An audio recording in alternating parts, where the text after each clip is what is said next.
Hello, Naomi. How are you? I'm all right. How are you? Good. Yeah. Nice t-shirt. Thank you. I'm testing different colours. Yeah. Moving away from the standard black to, I'm moving through them different. I drew the line at pink, but orange I thought was cool. Blue's okay. Yeah. Red. Got red one. Red one's good. Yeah. No, good. Brilliant. Well, we'll just give another minute before we get going, just in case we've got anyone else joining in.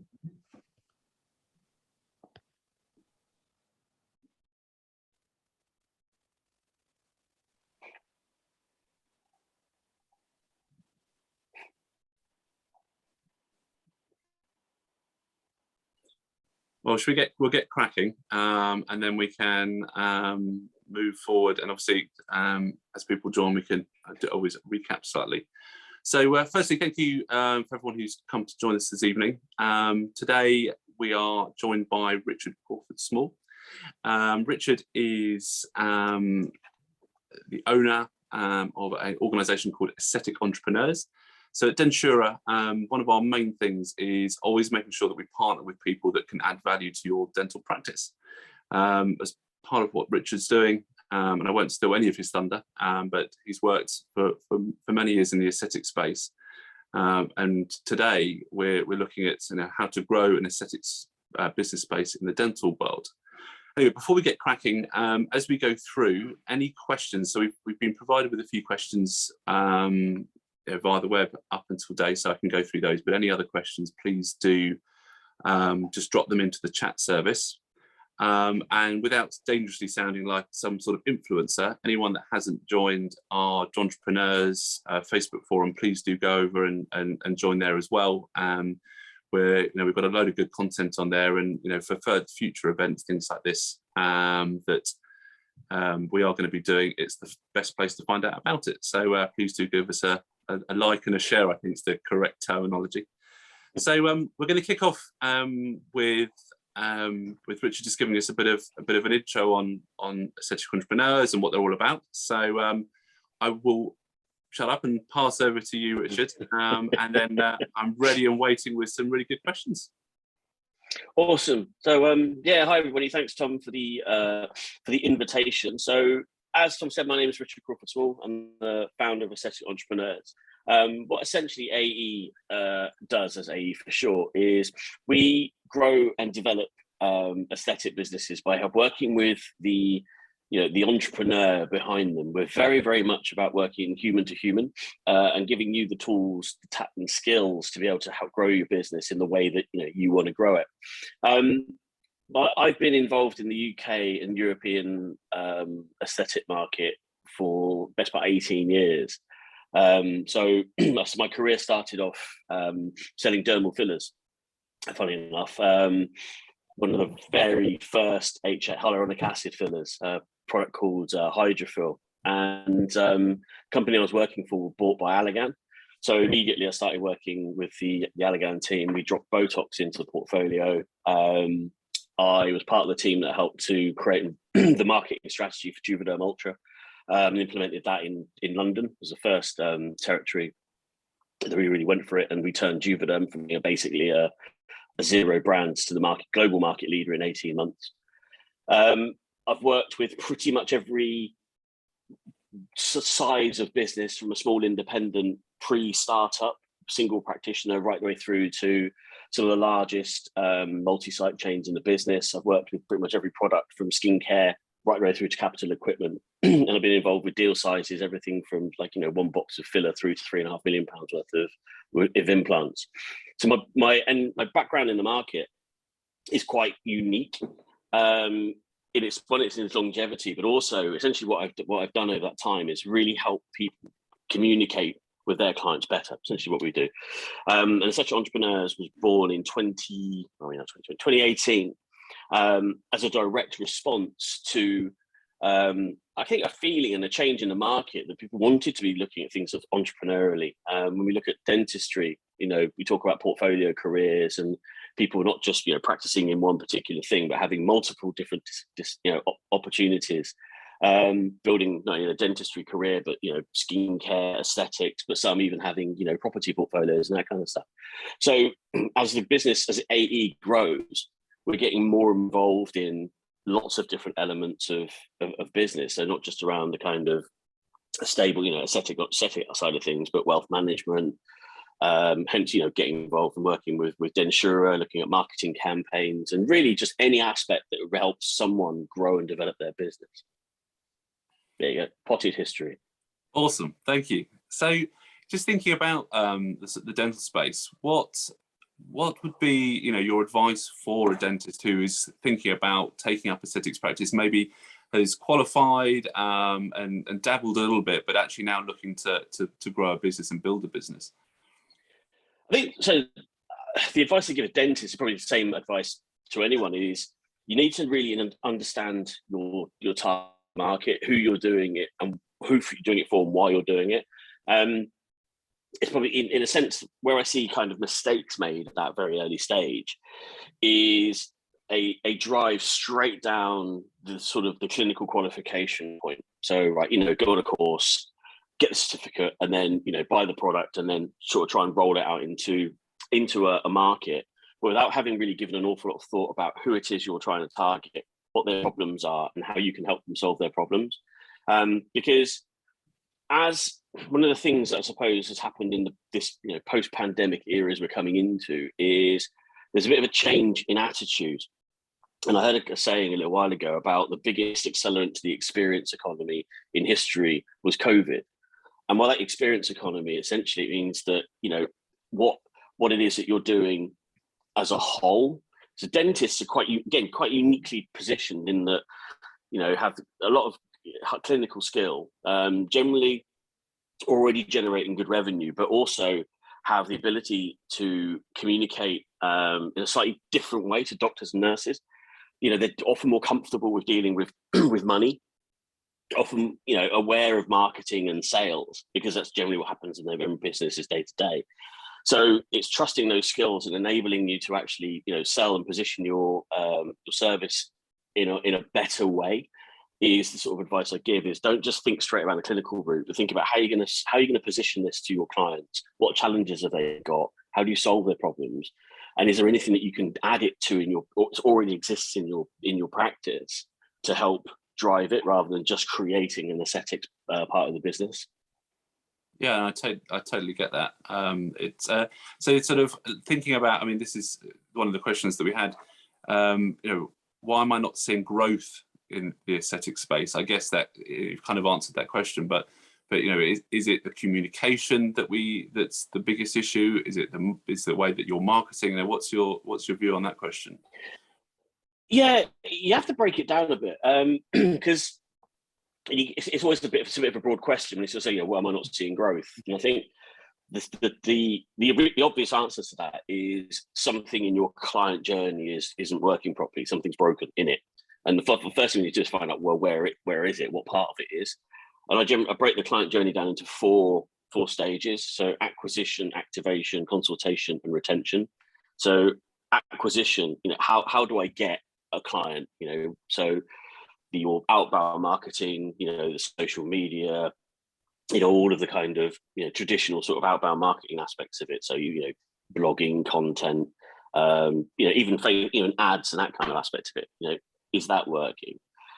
Then activation. So I've got a lead. How do I turn that lead into a client? So how easy are you to do business with? How easy is it for someone to contact you? How easy is it for them to select you and move through your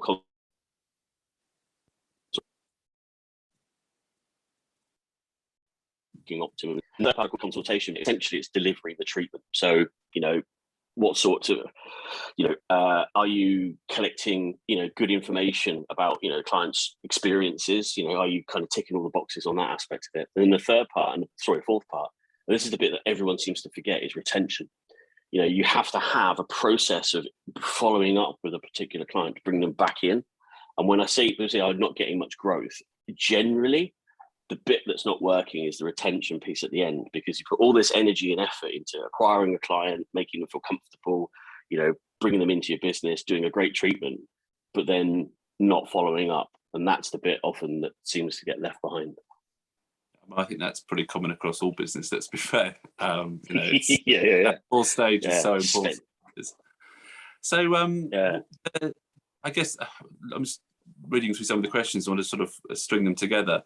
Looking at the aesthetic space over the last 2 years, obviously it's been a massive change for all of us in the way that we work, the way that we do. But obviously, from conversations that we've had, the aesthetic space has seen some real growth over the past 2 years when we've been able to practice. But what where are you and your clients seeing the biggest growth? Is it what part of the aesthetics market is really booming, and should dentists be considering? It's skincare. Yeah. It's that because obviously the big thing, the obvious thing over the pandemic was doors were closed, so you couldn't physically carry out treatment, and a lot of people managed to keep the lights on in the business by doing Facebook live skincare demos over Zoom, for example, for their client base. So, and even if they weren't particularly skilled in skincare, they got skilled quite quickly because there was loads of webinar content out there from skincare manufacturers and suppliers. So if you followed the process through, it was just like, right, my business model was suddenly broken because I can't get anyone through the door. Right, well, what can you do digitally? Skincare. Great. So upskill yourself in skincare, communicate that to your clients, and then they were using sort of on demand or drop shipped products. So they were clients were ordering online, products were being delivered to their clients' houses, and they were getting the revenue. So there was a really nice model that suddenly got built over lockdown. But what that's actually done is that's almost turbocharged everyone's awareness of skincare, both client side and practitioner side, and it's still growing. Phrases like "it starts with skin" you're hearing an awful lot more, and it's people coming in through the first thing they're coming into a practice, skin analysis machines to set the scene, and then everything's being built off the back of that. So it's a good retention model in a sense, because also what connects someone in clinic to someone at home is skincare. If you can put a product that you sold to them in the bathroom, you're winning that connection, because obviously treatments that only happen in the clinic, what's happened traditionally is that connection has been quite difficult to maintain. So that's one of the changes I'm seeing happen quite quickly. But there's a lot of things that have altered. Communications changed, visual consultations at the start of the process. So Zoom, for example, thinking about this, if you take it back 4 years, the only way that someone would actually do a consultation was pretty much if someone walked in through the door. But obviously what's happened now, people realize that those initial inquiries, you can do them through, Zoom, digital consultation, just like this, get a good feel for that client, and then bring them in for the treatment. So you're saving time in clinic, streamlining processes. So again, that is helping to drive, revenues and add value as well. So yeah, a lot has changed. I think a lot of it's going to continue to evolve. And I'm quite interested to see where this all ends up in the end of this year, end of next year. We will have a very different business model to what we had previously. Yeah, and to my comment about it, I think that's common across all practice, whether with medicine or outside.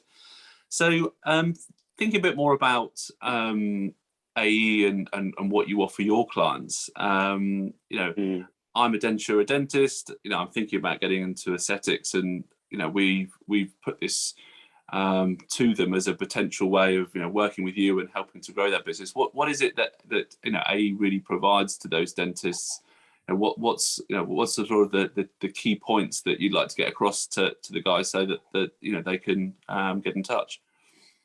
So I guess what is it? One of the things that we do, I guess I'll answer that. What do we do differently? I think probably where I'll answer it, because there are lots of businesses that do business support for the aesthetics market, and I think how I tend to work is human to human. I understand that there's a lot of overwhelm. People are generally busy, very, very busy, and getting business processes to shift a little bit takes time. And, you know, my background, you know, I've been self-employed or entrepreneur for over 10 years.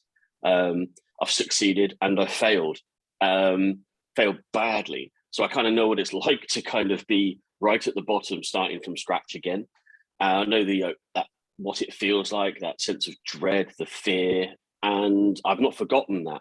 And a lot of people tend, you know, coming into the market or trying something new, the first thing they're feeling is fear, overwhelm, and a bit of sense of loss. You know, how do I do this? So we put a lot of effort and a lot of work into those early stages to help with goal setting and planning.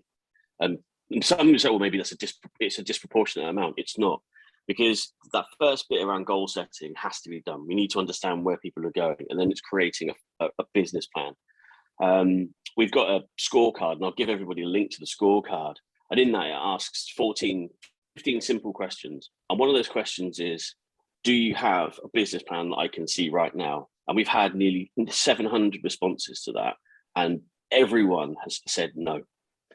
So you can see across the whole sector that evidence of the lack of planning.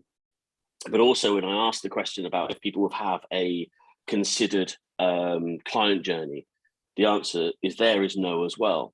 So if you take those two things in isolation, no business plan and no client journey, then your likelihood of succeeding drops massively. So one of the things we do is put straight into it is goal, plan, and create a client journey that then you can follow. And it just really increases the likelihood of success, because we can track what's going on.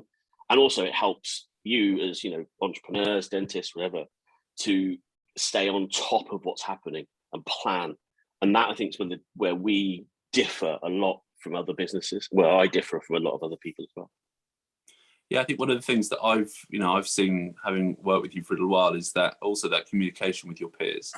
You know, it's where are other people being successful, where are other people struggling, and actually having that communication across the piece is a real positive. Yeah. Sorry, you go. It's just, I think, yeah, you know, it's fun, because there's also, I guess, in the aesthetics market, and I guess I've not seen quite so much in dentistry, but I could be wrong, is I always found there was a little bit of sort of, call it mantling, right? You know, where I'm afraid to share because someone else might take my ideas and run with them, and I'm at disadvantage. And I've never really believed that is actually the case. I think you can learn an awful lot from, you know, as you say, from your peers, your perceived competition, if you go into it with a slightly different mindset. And that's one of the things I always talk about. It's just, you know, not going with slightly open mind and a mindset. There's enough food out there for everyone to eat, so you don't have to, you know, protect your business by not sharing anything. And AE is collaborative and it is open, and that really helps, because you can pretty much guarantee that the problem that you're experiencing now, there is someone in our community who has solved that problem, and all you do is ask the question and they'll share that knowledge with you, and everybody wins. Because one of the things I'm looking at doing, one of the things we're doing in 2022 is addressing a few core challenges in the industry, in the sector. And one of them is around pricing. I believe the aesthetics market, for me, massively undervalues itself. And that's one of the challenges it has. And if we can get everybody to raise their pricing, and that's going to happen, you know, like you said, this isn't common across the aesthetics market. All industries are going to be raising prices over the next 12 to 18 months. I heard Rolex, my mate told me, Rolex have just put their prices up by 10%. Wow, you know, so it's going across the board. Always starts at premium and then it comes down. So that's where everything's going. And I think the aesthetic sector is not unique in the sense it has to move its prices up, but there's a process that people go through to achieve that. So, you know, we're working quite hard on that aspect of it. And to do that requires collaboration and connection between lots of different practices. And, you know, we're quite proud to be, you know, forefront of all of that and driving it quite hard. Awesome. So you know, if a member of Densura, so one of the listeners, is interested, how do they get involved? You know, what's the journey? Yeah, so I mean, the easiest thing is if you pop straight onto Facebook, go for the Aesthetic Entrepreneurs, and our Facebook group will pop up. Jump in there, and I'll see you join, and I'll go hi, and you know, bring you into the community that way. I can put a link in for the scorecard actually in the chat. Actually, I'll do that now. And you can complete the scorecard, the one I mentioned about earlier. It's 15 questions, and it will give you a really nice picture of where your business is, and some of the things that we can do to help and support you in that aspect of it. So I'm just doing that right now, and or go on to the website. Go to aestheticentrepreneurs.com, and you can act all from there. So just pop in. There we go. The link to the scorecards in the chat. So if anybody wants to click on that, that'll take you into it. Yeah, so from my point of view, we've had a look at the scorecard and tried it out. Obviously, we're not we're not dentists or practitioners, but we have got involved, and it's a really fascinating exercise that you work through. So I can highly recommend that.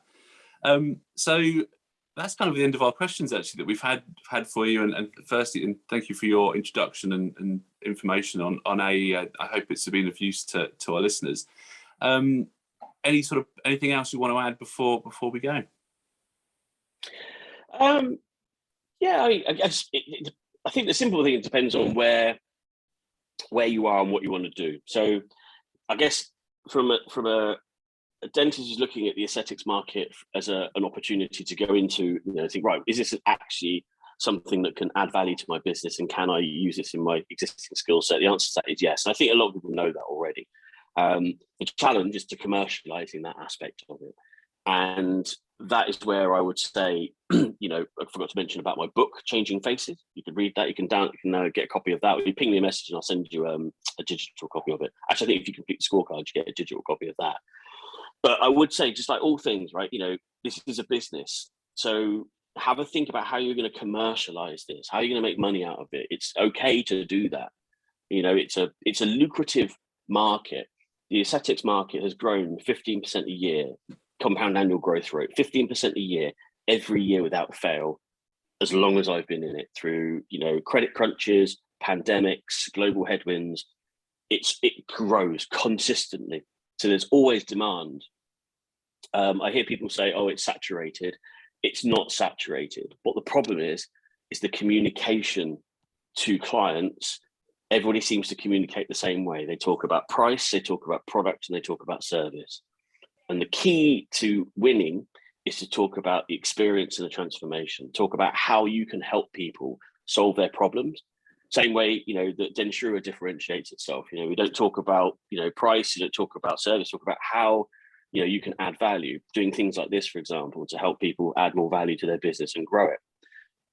That filters us through. So if you're listening to this and thinking, right, okay, well, there's one thing to take away from this is think about how you can stand out. And the way you stand out, it's not through pricing, it's through telling stories about how you improve people's experiences and transformations. Amazing. Well, look, thank you so much for sparing the time. It's been a really, really fascinating chat, and I'm sure that it will be getting a lot of brains thinking. So fingers crossed that there'll be a couple of people in your inbox in the next few days. As Richard said, there's Facebook, go through the website, but alternatively, come through us, and we can link you through to Richard as well. But yeah, thank you very much for everyone that joined us this evening. And as I say, we'll be back in a month's time for our next Densura and Friends. Thank you, Richard. Awesome. No worries. Take care, guys. See you soon.